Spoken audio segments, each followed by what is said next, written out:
दोस्तों नमस्कार। दोस्तों एक बार फिर से बांसवाड़ा डूंगरपुर सांसद और आदिवासियों के सबसे बड़े नेता राजकुमार रोत और नागौर सांसद और आरएलपी सुप्रीमो हनुमान बेनीवाल ने दिल्ली में एक साथ राजस्थान के 7 मासूमों के लिए आवाज उठाई है। संसद में हनुमान बेनीवाल और राजकुमार रोत एक साथ आ गए और उन्होंने राजस्थान के उन मासूम बच्चों को न्याय दिलाने के लिए बड़ी मांग उठाई है। हनुमान बेनीवाल और राजकुमार रोत के साथ में एक तीसरा शख्स भी खड़ा है जो कंधे से कंधा मिलाकर खड़ा है, जिसका नाम है आजाद समाज पार्टी से सांसद चंद्रशेखर आजाद रावण। चंद्रशेखर आजाद रावण भी राजकुमार रोत और हनुमान बेनीवाल के साथ में इस मुद्दे पर कंधे से कंधा मिलाकर खड़ा है। इन तीनों ने एक साथ मिलकर राजस्थान के इन 7 मासूमों के लिए आवाज उठाई है।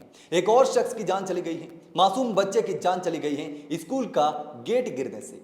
लेकिन इन तमाम मुद्दों को लेकर के राजकुमार रोत और हनुमान बेनीवाल लगातार मुखर रहते हैं। अब तो इस मुद्दे पर रविंद्र सिंह भाटी भी उनके साथ में आ चुके हैं। लेकिन दिल्ली की संसद की बात करें तो दिल्ली में राजकुमार रोत और हनुमान बेनीवाल ने इस मुद्दे को उठाए हैं और शिक्षा मंत्री मदन दिलावर को बर्खास्त करने की मांग उठा दी है। राजकुमार रोत ने तो अपने सोशल मीडिया पोस्ट में भी लिखा कि राजस्थान झालावाड़ में हुए स्कूल हादसे में मृतक 7 बच्चों को न्याय के लिए लोकसभा सदन में साथी सांसदों के साथ मिलकर आक्रोश व्यक्त किया है, मांग उठाई है।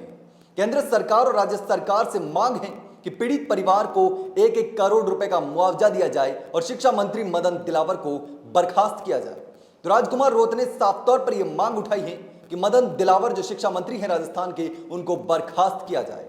इससे पहले ही मदन दिलावर से इस्तीफा तो लगातार मांगा जा रहा था जब यह हादसा हुआ, लेकिन अब तो राजकुमार रोत ने बर्खास्त करने की मांग उठा दी है। और इसके साथ ही नागौर सांसद हनुमान बेनीवाल ने भी सोशल मीडिया पर पोस्ट करके कहा कि राजस्थान के झालावाड़ जिले के सरकारी स्कूल में हुई त्रासदी के कारण काल कलविद हुए मासूम बच्चों के परिजनों और घायल बच्चों तथा घायल बच्चों के परिजनों को पीड़ा को लेकर आज लोकसभा में इस मुद्दे को उठाया और यह जरूरी था।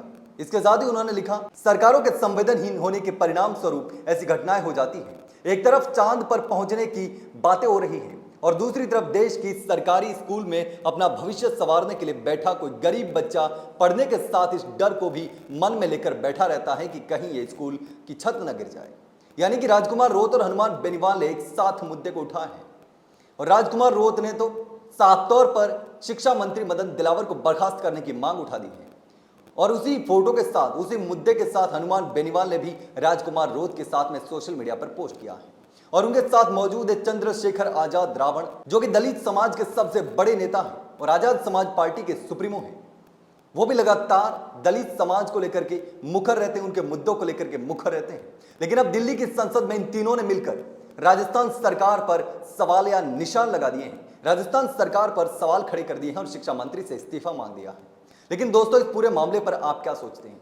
जिस तरीके से लगातार नरेश मीणा भी इस मुद्दे को उठा रहे थे, नरेश मीणा जेल में है और नरेश मीणा ने हनुमान बेनीवाल की पोस्ट को शेयर करते हुए लिखा है कि मुझे उम्मीद है कि मैंने जो मांग उठाई थी अब वो नागौर सांसद हनुमान बेनीवाल और राजकुमार रोत इस मांग को पूरी करवाएंगे। इन गरीब मासूम बच्चों के परिजनों को राजकुमार रोत और हनुमान बेनीवाल न्याय दिलाएंगे, ये नरेश मीणा ने भी सोशल मीडिया पर पोस्ट करके कहा है।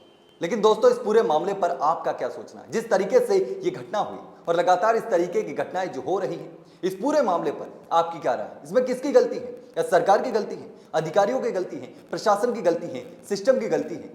क्योंकि सवाल इसलिए खड़े होते हैं क्योंकि टीचर को सस्पेंड कर दिया गया, बर्खास्त कर दिया गया। क्या टीचर को बलि का बकरा बना देना सही है? टीचर स्कूल में पढ़ाते हैं, स्कूल बनाना उनका काम नहीं होता।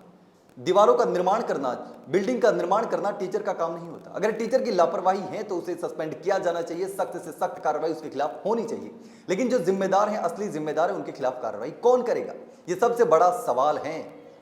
इसीलिए आपकी जो राय है वो कमेंट में जरूर बताना कि आखिर इन पीड़ित परिवारों को न्याय मिलेगा या नहीं, क्योंकि सरकार ने 10-10 लाख रुपए का मुआवजा दिया और संविदा की नौकरी दी, लेकिन इनकी मांग है कि 1-1 करोड़ रुपया मिलना चाहिए। तो दोस्तों आपकी राय कमेंट में जरूर बताना।